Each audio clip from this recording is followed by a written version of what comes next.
Hola, ¿qué tal? Muy buen día, estimadas y estimados colegas. Espero que se encuentren muy bien.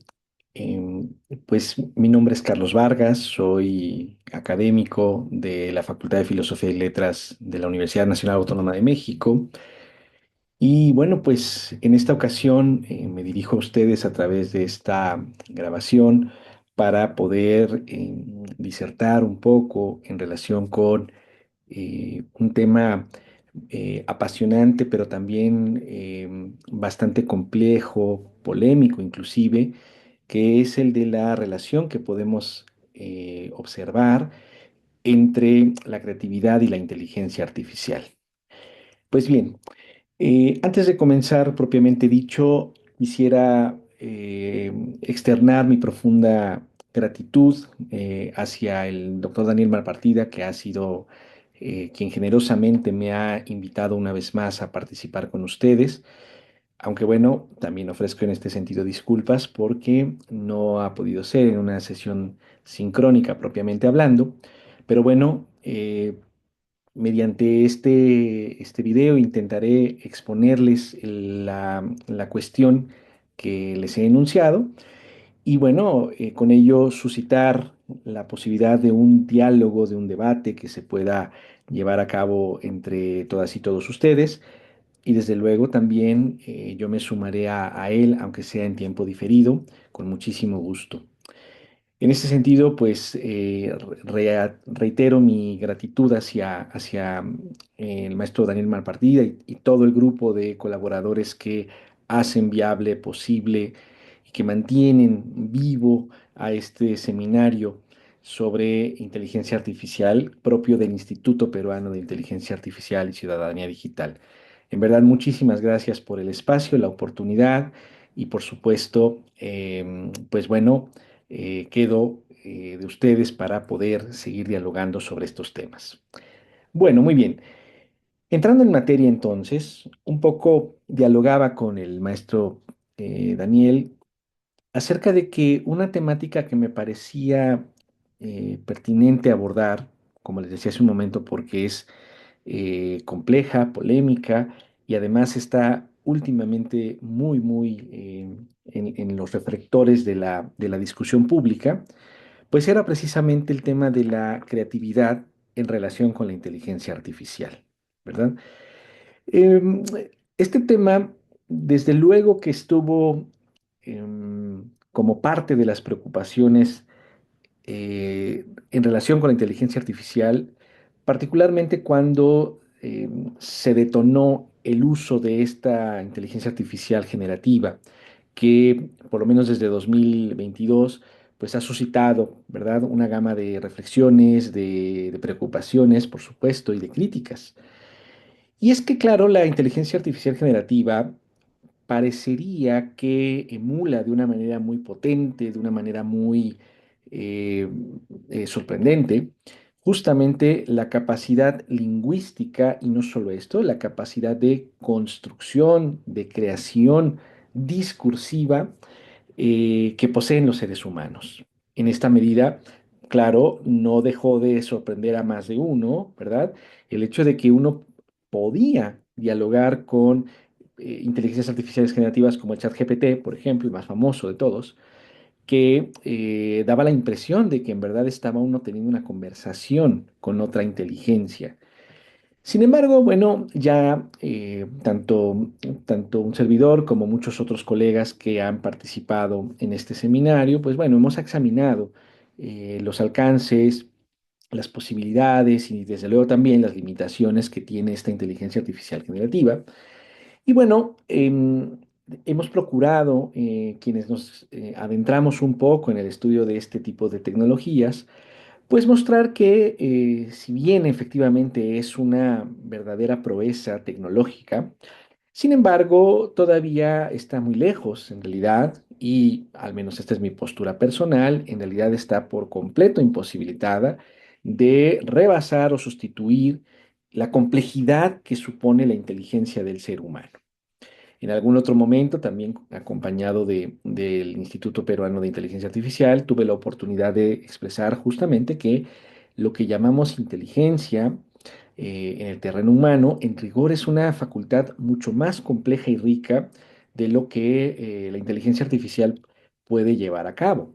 Y en ese sentido, me parece que definitivamente la preocupación acerca de si la inteligencia artificial superará al ser humano algún día, me parece un tanto infundada y quizá en todo caso más bien exige que planteemos los problemas en otra dirección.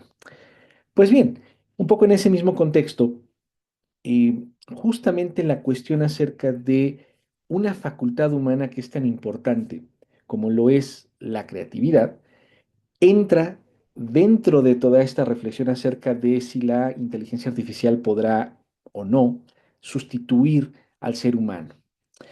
Y es que, claro, digamos que los avances en cuanto a los desarrollos de la inteligencia artificial generativa han desembocado en la posibilidad de articular no solamente discursos, sino tener la capacidad de generar imágenes, de generar escenarios enteros y desde luego también muchas manifestaciones que eh, de manera general asociamos con el arte. Y desde luego asumíamos, pues, o asumimos todavía, me parece, que el arte es algo así como una de las expresiones que más auténticamente eh, nos permiten reconocernos como seres humanos.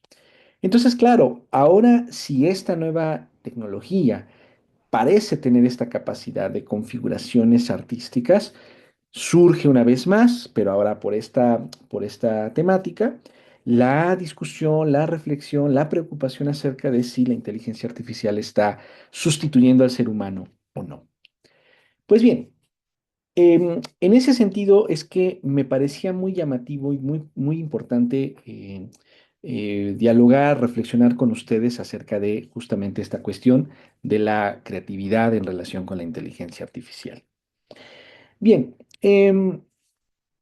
como les decía hace un momento, la, la creatividad es una facultad humana que nos ha distinguido y nos ha caracterizado desde mucho tiempo atrás, ¿sí?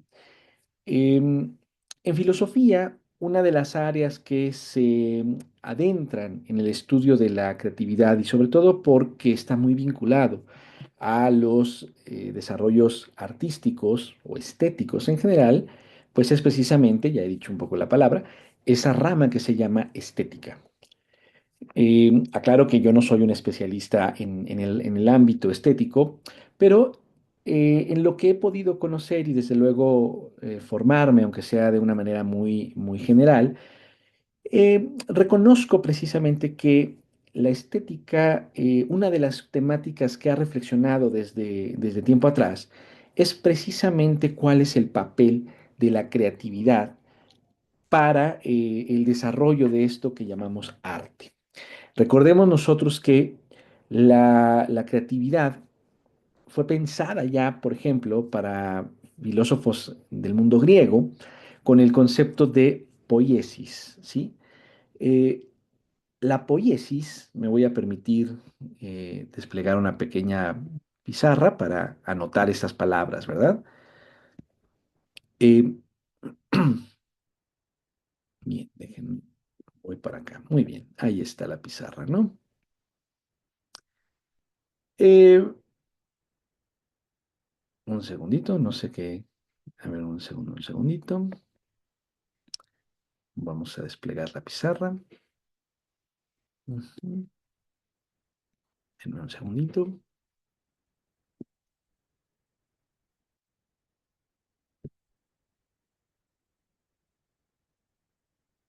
Bien, la poiesis, como les decía yo, poiesis, también se pronuncia a veces poiesis simplemente, pero bueno, la tilde normalmente en el griego antiguo está en la, en la, en la iota.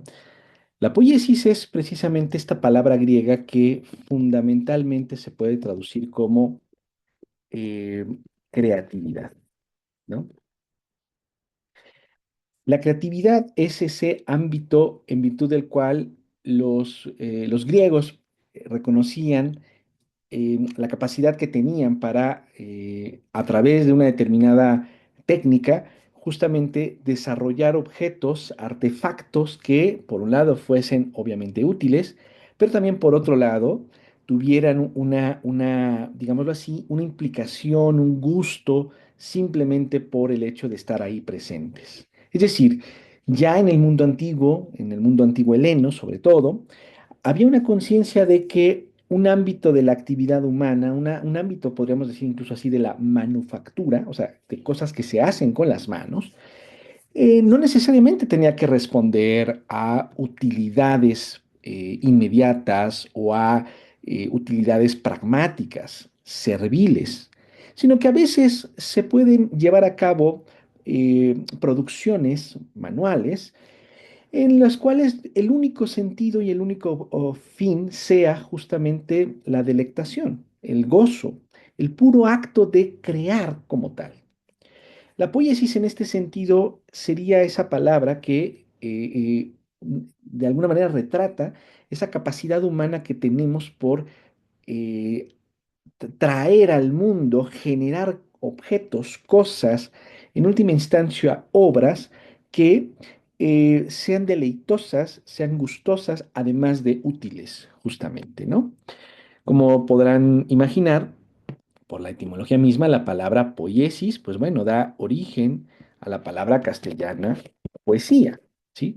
Entonces, la poesía, digamos, en un sentido etimológico, es algo mucho más rico que solamente ese ámbito, muchas veces circunscrito o asociado a la literatura, a la palabra, que constituye una creación verbal en la cual, bueno, se altera, se modifica el uso meramente o inmediatamente comunicativo.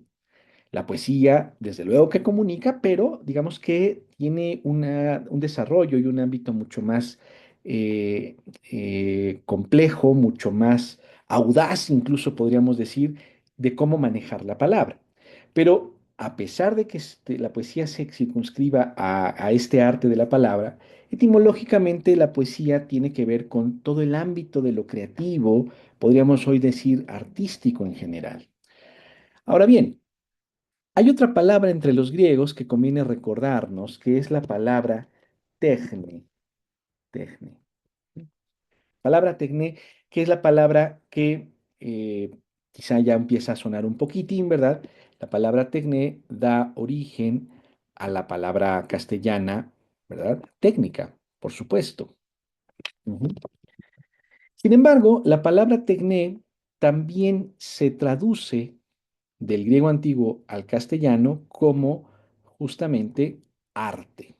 Digamos que esta sería la otra palabra fundamental dentro del espectro semántico que tiene que ver con el ámbito de la creatividad, ¿no? Y claro, la palabra tecne en griego antiguo, eh, pues ciertamente tiene que ver con la técnica, tiene que ver con el arte, pero fundamentalmente implica la idea de un saber hacer, ¿sí?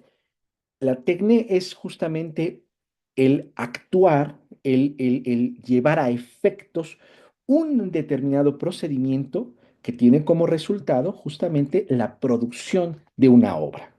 Y esto es algo que se puede hacer con materiales literalmente tangibles, ¿no?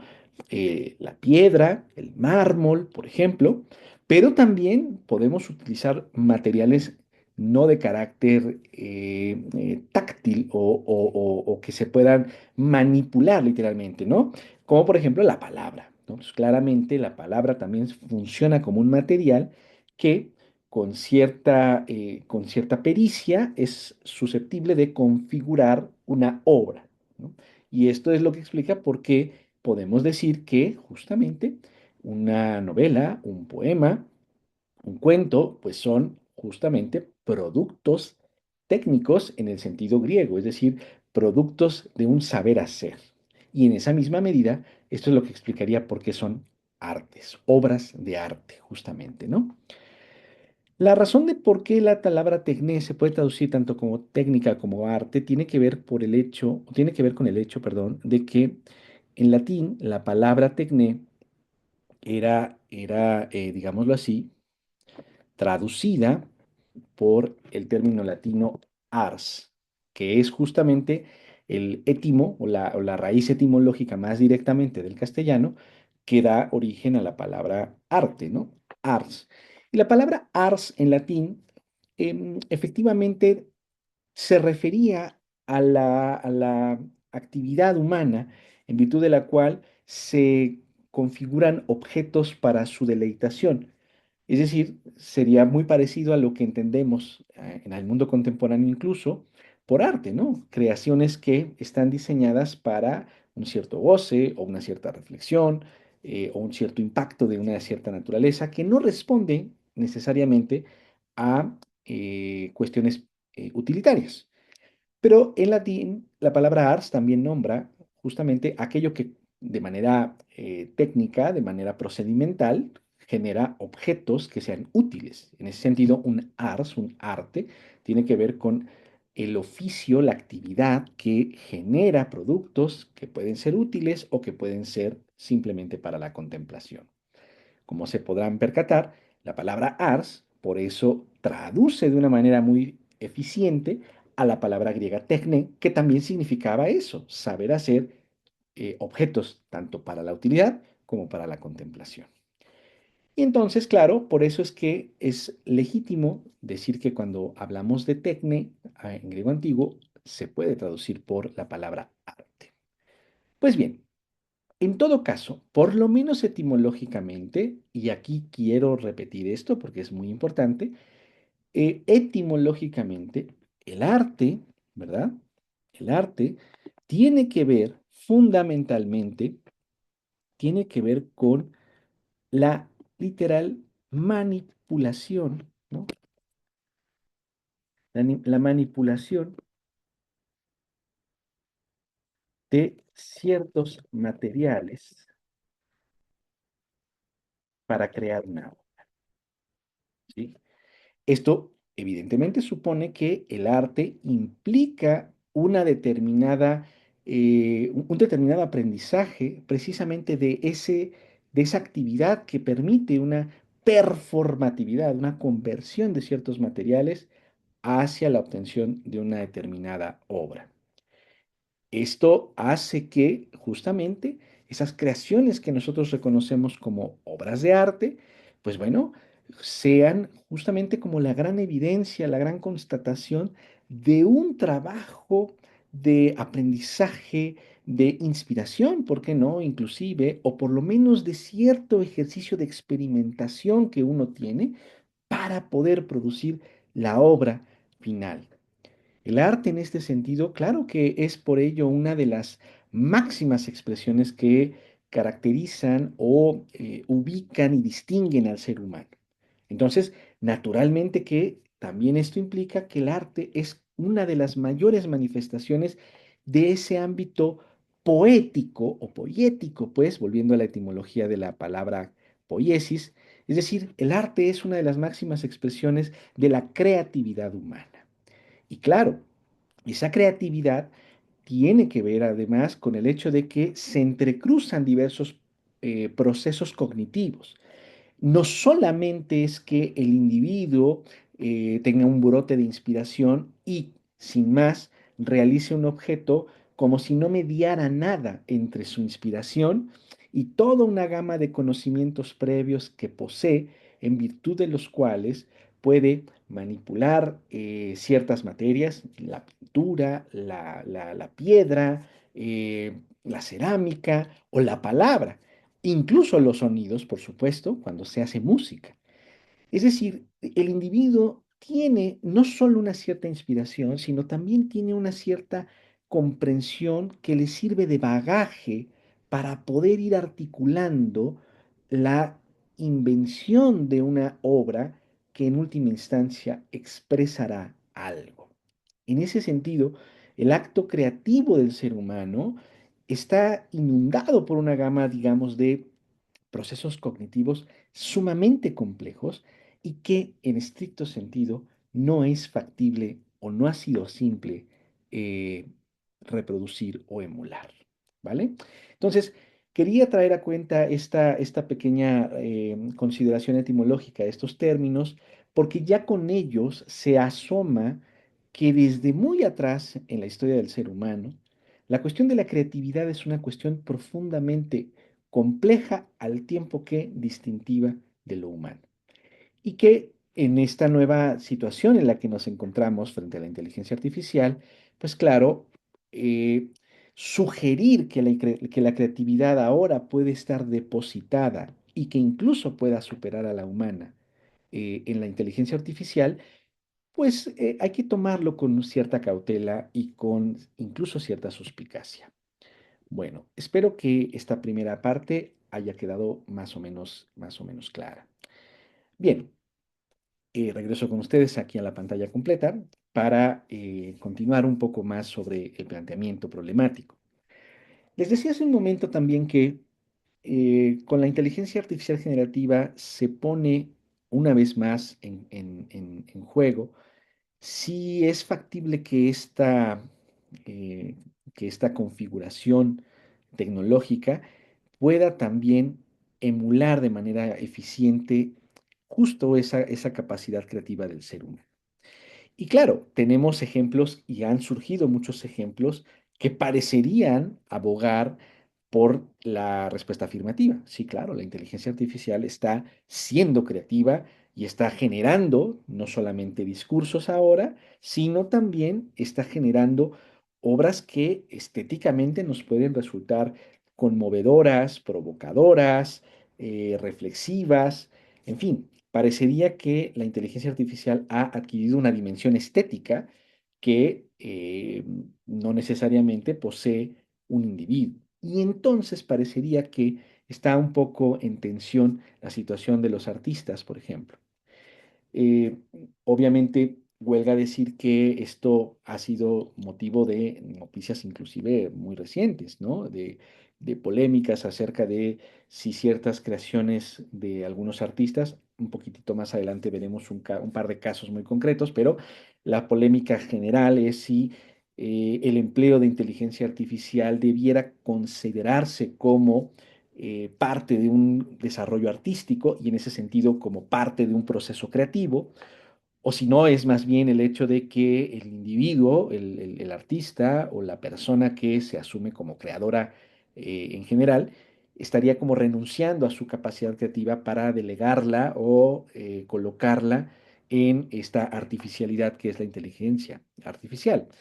Em, y es interesante porque este planteamiento en concreto fíjense ustedes cómo actualiza una discusión que se tuvo a principios del siglo pasado, a principios del siglo XX, y que también tenía que ver justamente con la creatividad y con desarrollos tecnológicos que ponían en tela de juicio o ponían en vilo, digamos, el papel que tiene la creatividad humana frente a los desarrollos tecnológicos o técnicos, mejor dicho, de la época.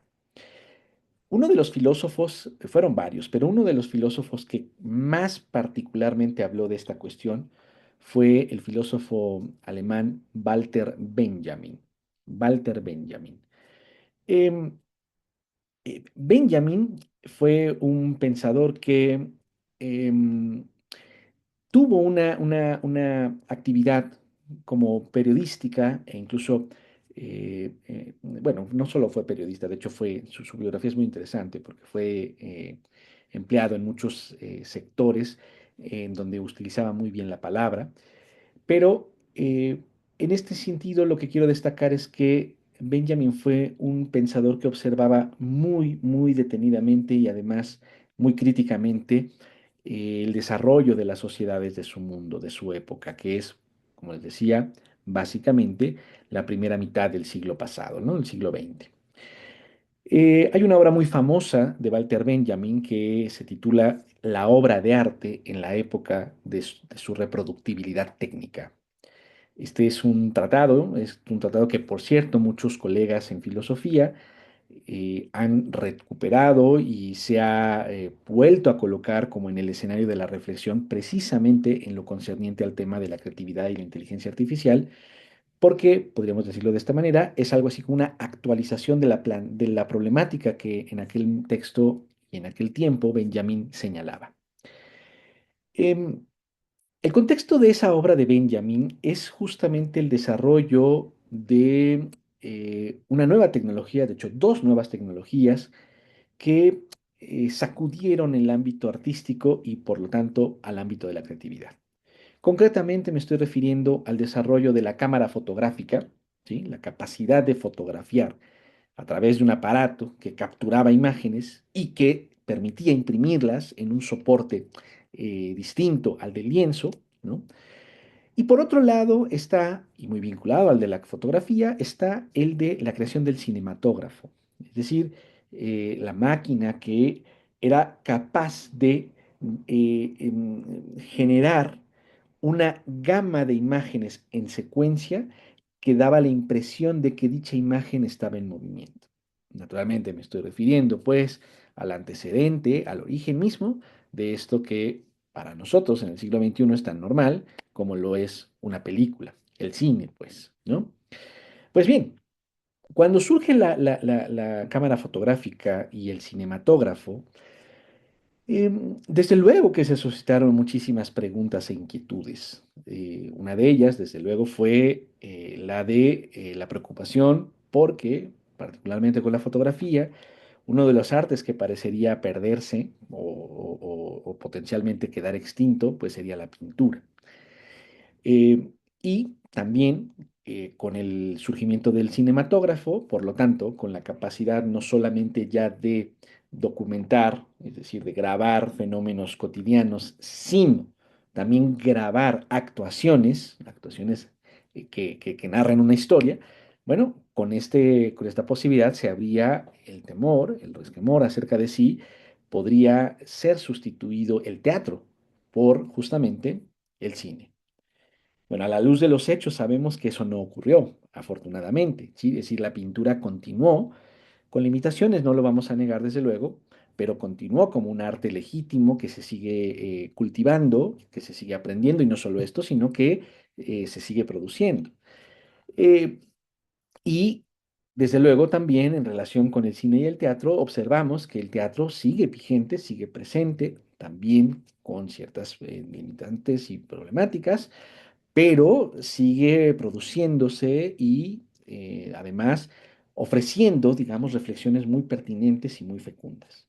Es decir, el surgimiento de estas dos fuentes técnicas no supuso la eliminación, como se pudo haber supuesto, de modos de la creatividad que ya existían, como la pintura y el teatro.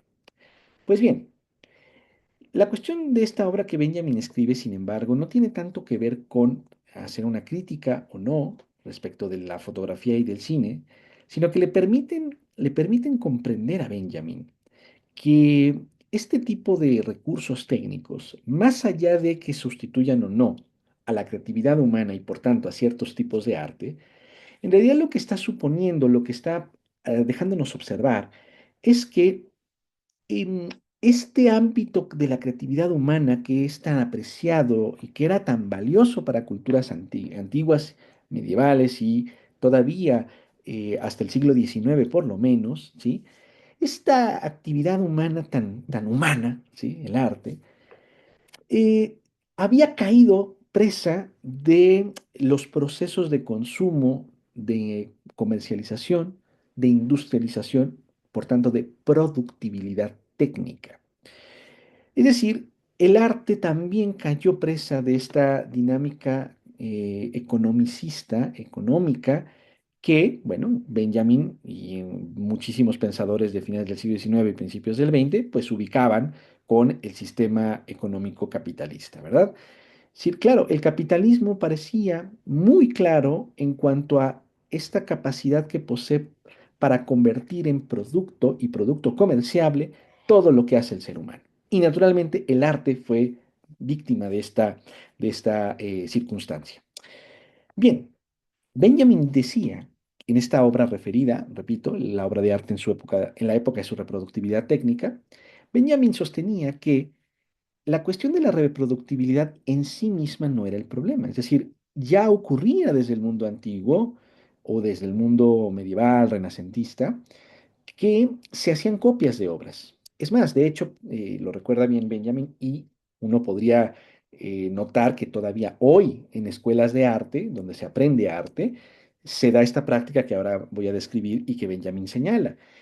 La práctica de copiar obras maestras, digámoslo así, para que el estudiante o la estudiante desarrolle la técnica, desarrolle la habilidad de configurar una nueva, una obra, digámoslo así, que le permita entender incluso cómo fue que la original se llevó a cabo. No solo permite esto la imitación de obras originales, sino también el desarrollo, digámoslo así, de la propia, de la propia expresividad, y por lo tanto también del desarrollo de cierta técnica que uno como artista, me parece que así lo entienden algunos, puede emplear para sus futuras e independientes creaciones. Entonces, la reproductibilidad en sentido estricto no era el problema de lo que se estaba suscitando cuando se comercia el arte. El problema estaba en que la reproductibilidad técnica lo que hace es restarle el valor a lo auténtico, restarle valor de autenticidad a la obra. En ese sentido, cuando tenemos una maquinaria que replica obras de arte a gran escala y de manera sumamente eficiente, y por eficiencia lo que entendemos es que lo haga con precisión y además digamos, en un lapso muy breve, ¿no? Lo haga rápidamente, pues, ¿no? Eh, Les decía que teniendo una maquinaria que haga eso, un poco deja de ser relevante cuál fue la obra original. Porque el punto es que las sociedades de consumo se convierten en sociedades que valoran la obra para tenerla sin importar que no sea necesariamente la original.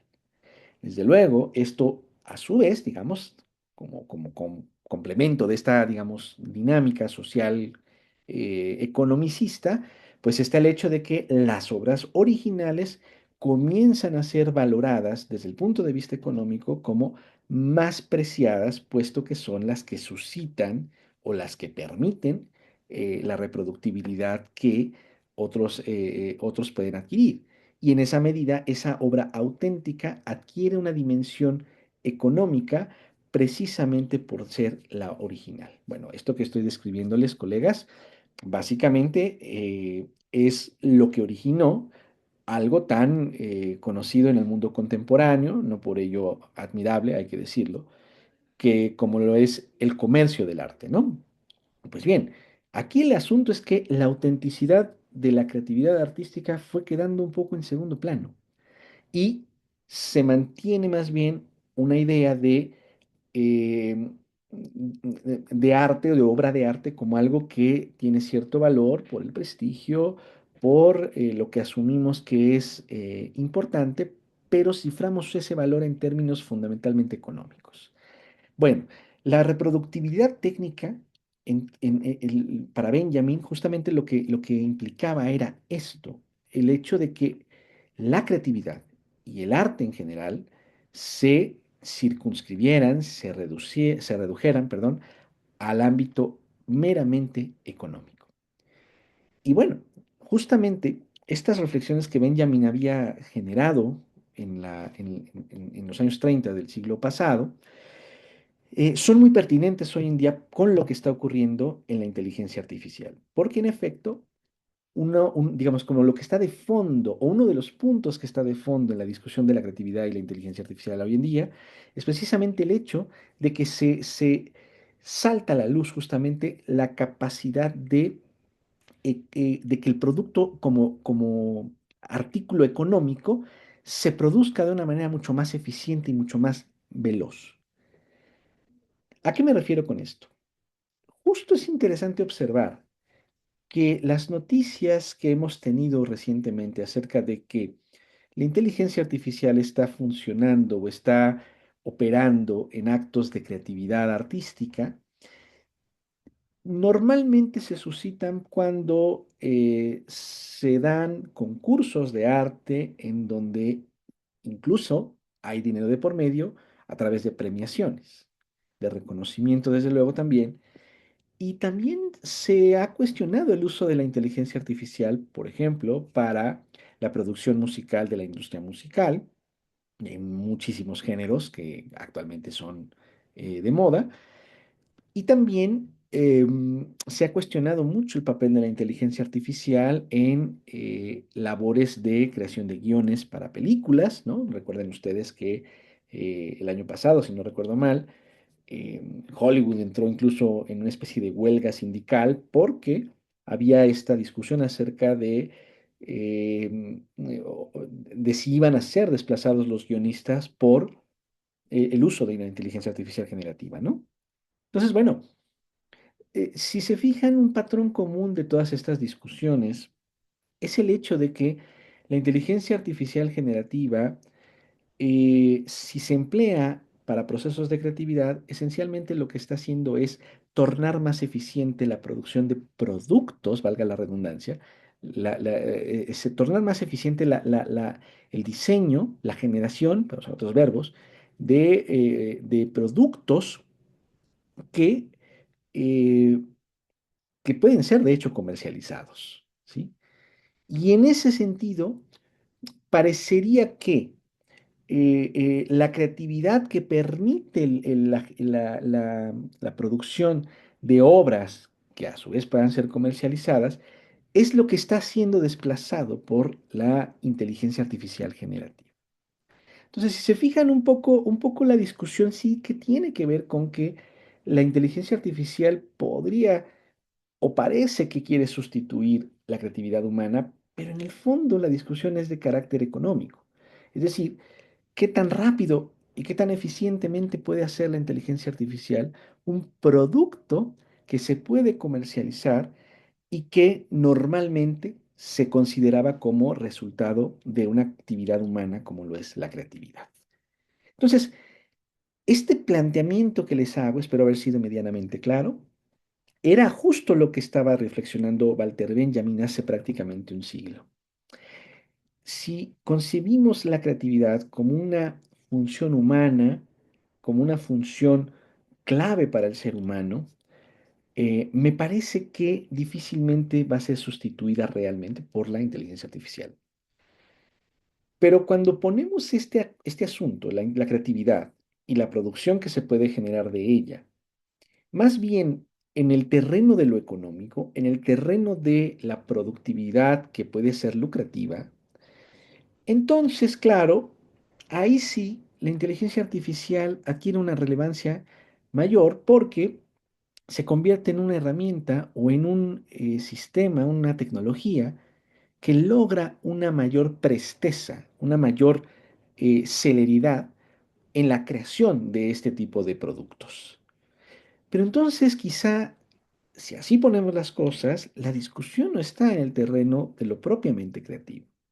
¿Y por qué no? Porque en realidad la inteligencia artificial lo que está generando son objetos que puedan ser premiados y en última instancia valorados fundamentalmente desde el punto de vista económico. Quiere decir esto que entonces la creatividad y la inteligencia artificial no están tan disociadas o tan en pugna. Desde mi modesta opinión, me parece que no. Creo que la creatividad está a salvo respecto del desarrollo estético de lo humano. Lo que no está tan a salvo es justamente la capacidad de producir cierto tipo de resultados, cierto tipo de obras que puedan estar al servicio de toda una industria cultural. Es decir, ciertamente una inteligencia artificial es mucho más veloz para crear guiones de series de televisión, de películas, es mucho más competente incluso para desarrollar temáticas musicales que están, digamos, en boga, en la circulación eh, eh, colectiva, global, de los gustos y los intereses musicales actuales. La inteligencia artificial puede producir en efecto imágenes que resultan evocadoras, provocativas, etcétera, pero que son imágenes que no necesariamente se agotan solo en la contemplación estética, sino que tienen una finalidad de carácter económico. La inteligencia artificial en este sentido es una cosa que está sirviendo para es un gran catalizador de economías de productos que llamamos culturales o artísticos inclusive, si se quiere. De hecho, yo sería un poco más prudente y a ese tipo de productos que están en eso que llamo industria cultural, bueno, no lo llamo yo, de hecho es un término que acuñaron filósofos de la escuela de Frankfurt, como lo fueron Theodor Adorno y Max Horkheimer, ¿no? En este célebre libro que se llama Dialéctica de la Ilustración. Bueno, ellos ya hablan y plantean esta idea de la industria cultural. Y me parece que los productos de esa industria cultural eh, no necesariamente, no necesariamente tienen que ser identificados con eh, productos que evocan a la pura creatividad. Desde luego que la involucran, desde luego que la suponen, pero no es necesariamente su finalidad más inmediata o última en todo caso. Eh, ¿Qué pasa entonces? Bueno, me parece que la creatividad de la que estamos hablando acá, decía hace un momento, está a salvo porque, entre otras razones, la creatividad entre los seres humanos, lo decía al inicio de esta charla, supone una gama, una convergencia de factores y funciones cognitivas muy complejas que me parece que la inteligencia artificial no tiene la capacidad de producir. En primer lugar, la creatividad está profundamente asociada y arraigada en nuestra capacidad de percepción. Nosotros somos susceptibles al entorno y somos susceptibles del entorno a través de la vista, del olfato, del oído, del gusto y del tacto. Todas esas impresiones que que se dejan sentir, valga la redundancia, a través de todo nuestro cuerpo, a través de nuestra configuración anatómica y que suscitan la capacidad de constituir y sintetizar esa información para constituir una imagen de lo que estamos experimentando. Esto es mucho más complejo que solo la decodificación algorítmica y a través de redes neuronales que tiene la inteligencia artificial. Dicho en términos un poco más simples, eh, la inteligencia artificial no percibe el mundo, no tiene esa capacidad. Y no tiene esa capacidad porque no tiene cuerpo. Y claro, alguien podría muy optimistamente decirme, bueno, la inteligencia artificial está en la computadora, en el teléfono inteligente, en los servidores que están en Silicon Valley o en cualquier otra ciudad que alberga tremendos terrenos de bodegas en donde están los servidores, ¿no? Pero esos soportes mecánicos no son el cuerpo de la inteligencia artificial. La inteligencia artificial no logra percibir esto. Todavía más. eh, la creatividad humana, como ya pensaba el filósofo alemán Immanuel Kant, está soportada también por una capacidad mental humana que es fundamental, que es la capacidad del juicio. El juicio es una capacidad mental, no quisiera entrar en demasiados detalles para no agobiarlos más con esta información, pero lo que les puedo decir ahora es lo siguiente, la capacidad de juicio es una función mental, para decirlo con otros términos, que opera sintetizando información. El juicio, pensaba Immanuel Kant y antes de él una enorme playa de pensadores, es una capacidad que permite la vinculación de conceptos y de experiencias sensibles o de materiales sensibles que hemos percibido. El juicio en ese sentido logra organizar nuestra vida mental para que aparezca nuestro mundo como algo que tiene sentido, algo que es comprensible. El juicio en general tiene esta función, repito, sintética, pero además de que tiene esa función sintética, la capacidad de juicio, dice Kant, sintetiza de maneras distintas. Un tipo de juicio que parece muy llamativo para Kant, y de hecho es el motivo de una de las famosas críticas que escribió, la famosa crítica del juicio, tal cual se llama así, bueno, sería más conveniente titularla la crítica de la facultad de juzgar, o de la capacidad de juzgar, ¿no? Bueno, en esa crítica, Kant hablará de un tipo de juicio que resulta profundamente importante, que es el llamado juicio reflexionante. Este tipo de juicio lo que hace es eh, otorgarnos una comprensión del entorno que nos hace creer, nos hace pensar que dicho entorno tiene algo así como una voluntad propia y que además de todo tiene algo así como una belleza propia que le es inherente. Estrictamente hablando, piensa Kant, no tenemos ninguna manera de confirmar empíricamente que afirmaciones tales como la belleza, la grandeza en sentido de sublimidad, o incluso lo contrario, ¿no? La fealdad, lo terrible, sean elementos que están en la naturaleza como tal. Se trata en todo caso de manifestaciones que nuestra mente nos hace notar de la naturaleza y por ello la interpretamos de esa manera. En todo caso, sea que haya en la naturaleza misma belleza o no, el hecho es que ante, ante un atardecer, ante un bosque que está siendo constantemente atravesado por la luz solar o por la luz de la luna, ante un cielo que se ve en la noche despejada, estrellado, se nos presenta el juicio de que eso es algo bello, hermoso, magnífico, sublime.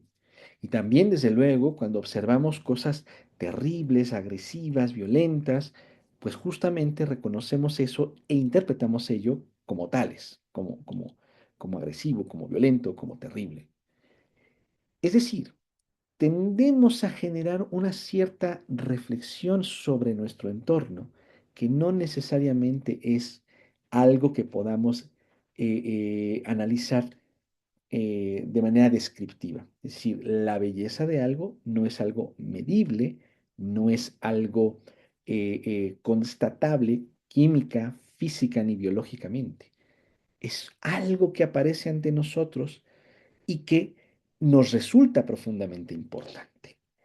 En virtud de ese tipo de experiencias que se suscitan por esta capacidad de juicio, piensa Kant, es que también es factible que se creen cosas nuevas.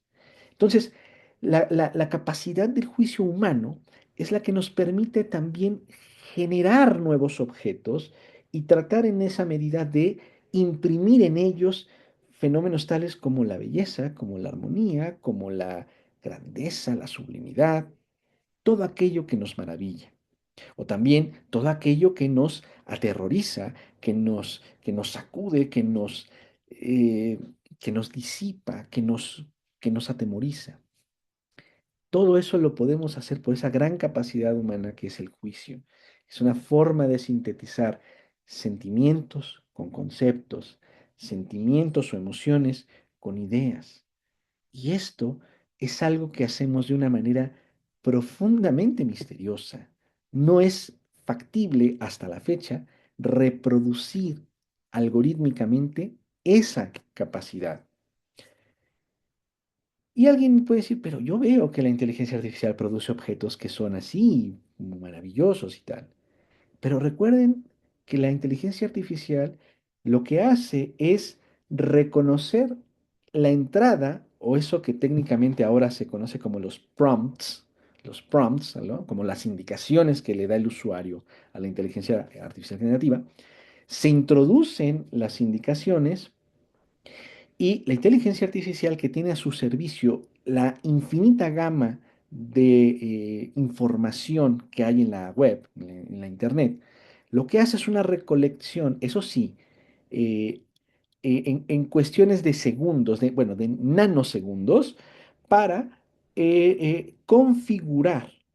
Y en ese sentido se parece a la capacidad de juicio porque sintetiza, pero lo hace con base en cierto tipo de elementos eh, programados a partir de los prompts de los usuarios. No lo hace esta capacidad sintética porque la propia inteligencia artificial sienta una determinada emoción que considere que es pertinente vincular con una determinada idea. En ese sentido, la inteligencia artificial lo que hace es una especie de collage a partir de la gran información que ya existe. La naturaleza humana, en cambio, desde luego que siempre se va a inspirar en cuestiones que conoce, pero el acto creativo como tal es un acto profundamente enigmático y sobre todo no necesariamente idéntico en cuanto a su acontecimiento en cada individuo. Quiero decir con esto, hay gente que es más creativa que otra y esto confirma el hecho de que la creatividad no puede ser comprendida de una manera absolutamente homogénea o estandarizable. Lo que tenemos es un enigma dentro de nuestra propia constitución humana para poder llevar a efectos este fenómeno de la creatividad. Bien, me gustaría ya ir cerrando mi charla con un par de ejemplos de esta cuestión de la inteligencia artificial y la creatividad que han sido noticia en recientes fechas. Eh,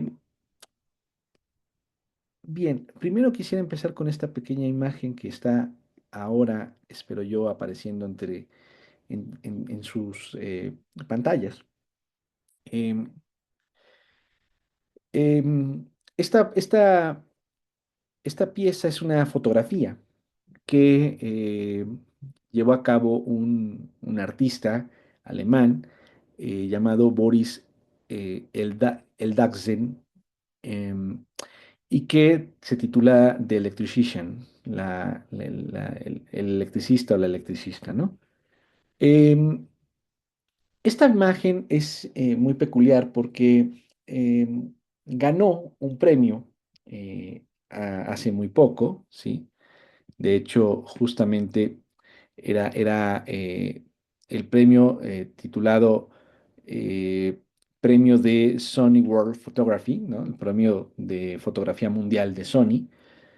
Eh, y el creador de esta fotografía, que les digo es este alemán, eh, cuando recibe la noticia de que ha sido galardonado, rechaza la presea porque, pues justamente lo que le dice a las autoridades competentes es que en realidad esta fotografía fue generada por inteligencia artificial, ¿no? Em, Eldagsen, el autor de esta fotografía, reconoce que lo que ha hecho es una especie de broma, una broma un poco pesada, si me lo permiten decir, pero me parece que el tipo tiene un punto importante a su favor, que es que él quería abrir la discusión acerca de qué tan capaces somos los humanos y señaladamente quienes se dedican a ser jurados de fotografía para reconocer si esta es una creación de la inteligencia artificial o no. El Daxen se da cuenta de que, pues, en realidad no se tiene tan desarrollada esa capacidad y por lo tanto, claramente, la inteligencia artificial nos puede engañar y hacer parecer como una obra creada por el ser humano cuando en realidad es algo completamente diseñado a través de procesos algorítmicos y circulación de información a través de redes neuronales artificiales. Bueno. Este es un caso. Si me lo permiten expresar, la verdad es que la fotografía es interesante, sugerente, y ciertamente podría parecer que es algo configurado por las personas humanas. Aunque me parece que no es tanto el valor de la obra en sí mismo lo que está en juego, cuanto la capacidad que podemos tener o no de reconocer a partir de obras si hay un vestigio humano o no. Bueno, eh, ahora me gustaría compartir con ustedes em, esta otra imagen. Ujú. Bien, em, esta obra se llama Théâtre de Ópera Espacial, ¿no? Digamos algo así como Teatro de la Ópera del Espacio o Teatro de Ópera del Espacial. Eh, esta, esta, esta obra fue igualmente galardonada Eh, en este caso, el autor, ahora mismo les digo quién fue el autor. Am, un segundito. Mm, Sí. El autor de esta obra fue un norteamericano llamado Jason Allen, que justamente en 2022 llevó a cabo el diseño de esta fotografía también, ¿no? Es un diseño que el propio Allen eh, abiertamente reconoció que fue en parte diseñada con inteligencia artificial. Y cuando Allen quiso registrarla como creación suya, se le negaron los derechos de autor, alegando que no tendría por qué contar con derechos de autor en virtud de que no había sido una creación enteramente humana. Jason Allen eh, emprendió entonces acciones legales contra la oficina que dota de derechos de autor en Estados Unidos. Allá fue donde se suscitó todo este asunto. Y ha mantenido una lucha en relación con la imposición de que si algo tiene, aunque sea mínimamente, empleo de inteligencia artificial, deba ser rechazado como arte o como, pues eso, creatividad humana.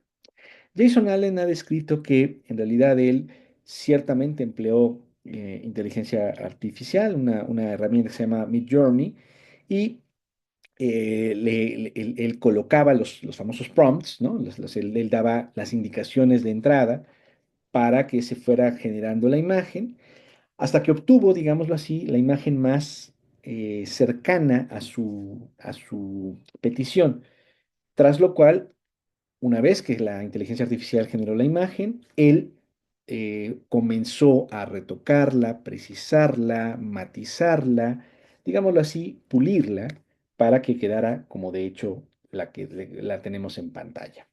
Entonces, digamos que la inteligencia artificial le generó el gran bosquejo o el gran, digamos, el primer borrador y el artista sobre ese borrador hizo las adecuaciones que dieron origen a esta pieza. Bueno, dado esto, el artista un poco reprocha o se queja acerca de por qué no podrían considerar que esto es una obra de arte en virtud de que él fue quien daba las instrucciones a la inteligencia artificial, él fue quien lo diseñó, él fue quien pensó en esta imagen en general y al final además fue quien la pulió, la retocó, la precisó. En última instancia, parecería que en efecto la obra es de él y no de la inteligencia artificial. Jason Allen, a diferencia del alemán El Daxen, el autor de la imagen anterior, Jason Allen es de los artistas que cree que sí debe utilizarse la inteligencia artificial eh, para la creatividad artística. El Daxen piensa que no, en virtud de que justamente lo que propicia o lo que suscita es algo así como una actividad fraudulenta, una actividad eh, inadecuada. La polémica sigue vigente porque, en efecto, como les decía hace rato, parecería que lo que nos cuesta trabajo aceptar de la inteligencia artificial en relación con la creatividad es el hecho de que sea tan competente o hasta más, dicen algunos, de generar imágenes como las que estamos viendo en pantalla, como la que estamos viendo en pantalla. Sin embargo, eh, me parece que esta discusión suscita una reflexión que es capital, y es que en efecto, eh, a veces, bueno, no, me corrijo, la gran mayoría de ocasiones evaluamos la creatividad, en este caso de lo que podemos considerar arte, por la obra misma. Me explico, voy a cerrar un momento la imagen. Tendemos a suponer que las obras que denominamos obras de arte, ¿sí? Han sido algo así como el resultado o el efecto, ¿no? Cuya causa fue un proceso técnico de inspiración o de creatividad de un determinado artista o de una determinada artista. Y en ese sentido, suponemos que la obra de arte es ella misma la gran contenedora de los valores de carácter estético. Me parece que la discusión sobre la inteligencia artificial y la creatividad en este tipo de cuestiones nos está invitando a que reflexionemos si debemos cifrar el valor de la creatividad de los humanos solamente en las obras que produce. Y si no, más bien tendríamos que comenzar a repensar que no son las obras acabadas lo que sirve de criterio casi único de valoración de la creatividad humana. Por supuesto que las obras son un elemento que nos dan un muy gran indicio, un gran testimonio incluso, de lo que implica la creatividad humana. Pero en realidad estamos con ello obviando y a veces olvidando que el proceso creativo supone toda una complejidad que es en parte lo que les venía diciendo hace rato aludiendo al filósofo alemán Kant. Y además, no solamente tiene eso, sino que el proceso creativo involucra toda una vivencia de carácter estética, es decir, sensible y emotiva, que normalmente se va acompañando con vivencias tales como el placer, vivencias tales como el gozo, el deleite. Es decir, el proceso mismo de elaboración de una obra es en sí mismo algo que está presente como elemento clave de la creatividad y que también está ahí fungiendo como un criterio para saber cuándo algo es creatividad humana o no. Me explico un poco más. La inteligencia artificial, por supuesto que puede generar imágenes un poco como las que hemos visto ahora mismo en pantalla, ¿no? La de las dos mujeres del fotógrafo alemán o la de ese escenario cósmico del artista plástico norteamericano. Sin embargo, el hecho de que la inteligencia artificial genere ese producto no implica que haya tenido toda esa experiencia o esa vivencia de constitución estética, que haya incluso tenido, digámoslo así, dubitación, dudas, pues, acerca de si estaba emprendiendo la luz o el color de la manera adecuada. La inteligencia artificial simple y sencillamente ordena elementos que ya están en la red, los sintetiza y ofrece el producto, sin ningún tipo de conmoción en ella misma por haber hecho eso. Es más, la inteligencia artificial no es que reconozca las obras hechas y que denominamos arte, no las reconoce en tanto arte, las reconoce así porque le hemos dicho que arte se corresponde con ese tipo de obras. Es decir, para la inteligencia artificial, el arte no es una vivencia que le conmueva, sino sencillamente eh, un conjunto de productos que se asocian terminológicamente, lingüísticamente, a la palabra arte. Y con base en ello, rastrea ese tipo de elementos para generar uno nuevo. Entonces, el valor de la creatividad no puede radicar únicamente en el producto de dicha creatividad, sino ha de estar también presente la consideración del proceso en virtud del cual un individuo crea lo que crea. En ese sentido, la creatividad está lejos de ser parte de la capacidad de la inteligencia artificial. Dicho con mayor contundencia, y tal vez esto sea polémico, desde luego, pero bueno, podemos pensarlo. La inteligencia artificial, estrictamente hablando, no es creativa. Es, eh, eh, es configurativa en todo caso, o, mejor dicho, es meramente sintetizadora, pero no creativa. Es decir, no tiene una emanación desde sí que convoque a los sentimientos, que suponga percepción, que ejerza una facultad de juicio y que aprecie, además de todo, eh, cuestiones tales como la belleza, la sublimidad, lo terrible, lo monstruoso. lo grandioso, lo pequeño, lo nimio, lo simple, lo complejo. Ubicará la inteligencia artificial esos términos, por supuesto, y los asociará a productos que están ya dispuestos en la red y que se encuentran, digámoslo así, clasificados con esas palabras. Pero no es que la inteligencia artificial experimente esas cuestiones. Y en ese sentido, no tiene las características de un ser que sea capaz de crear. Puede, repito, sintetizar, pero no crear. Y en esa medida, la inteligencia artificial dista mucho de ser un agente creativo. Dicho lo cual, no podemos negar ni obviar el hecho de que, en efecto, la inteligencia artificial va a producir, y de hecho ya está produciendo, un montón de recursos que pueden ser consumidos desde el punto de vista cultural. Guiones, películas, series, cortometrajes, cuentos, narrativa, incluso poesía, aunque bueno, confieso que de pronto he jugado con la inteligencia generativa para que cree poemas y francamente es bastante deficiente porque no tiene todos estos elementos que podemos constituir de la naturaleza humana, que nos hacen tener un cierto deleite, comprensión o una sacudida de carácter estética. La inteligencia artificial, entonces, retomo, claramente puede generar estos productos, estos objetos que sean comercializados industrialmente en la cultura, pero eso no es lo mismo a que tenga creatividad.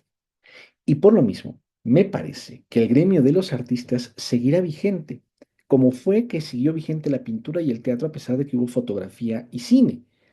¿Por qué?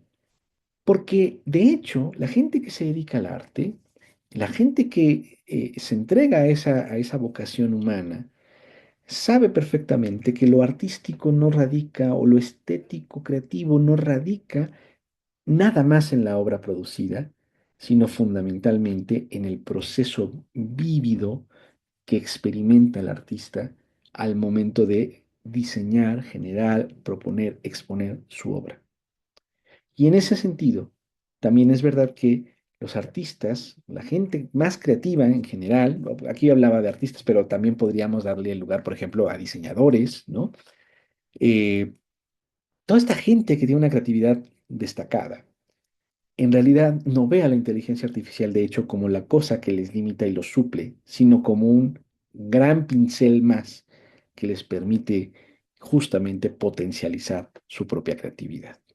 Así que, me parece, la creatividad sigue estando bastante a salvo de ser sustituida por un artilugio como lo es la inteligencia artificial. Bueno, colegas, pues con esto me parece que podría concluir mi charla del día de hoy. Espero que les haya resultado importante, interesante, sugerente. Y bueno, una vez más quiero agradecerle al doctor Daniel Malpartida por su invitación a participar en este extraordinario Instituto Peruano de Inteligencia Artificial y Ciudadanía Digital. Me siento verdaderamente honrado de poder seguir colaborando y desde luego pues estoy siempre abierto y dispuesto a seguir en comunicación y naturalmente quien quiera entrar en contacto conmigo por alguna duda que se haya suscitado a partir de lo que he dicho, pues con muchísimo gusto puede escribirme por correo electrónico, fundamentalmente es lo que más empleo a mi dirección carlosvargas arroba ffyl.unam.mx y con mucho gusto por ahí podríamos responder dudas, preguntas o aclarar un poquito más las cosas. Desde luego también podría revisar yo las redes sociales del Instituto Peruano para si acaso ahí hay comentarios, tratar de responderles. Em, y bueno, insisto, espero que esto haya sido de su interés y nuevamente les externo mi profundo agradecimiento. Que estén muy bien y que tengan muy buen día. Gracias.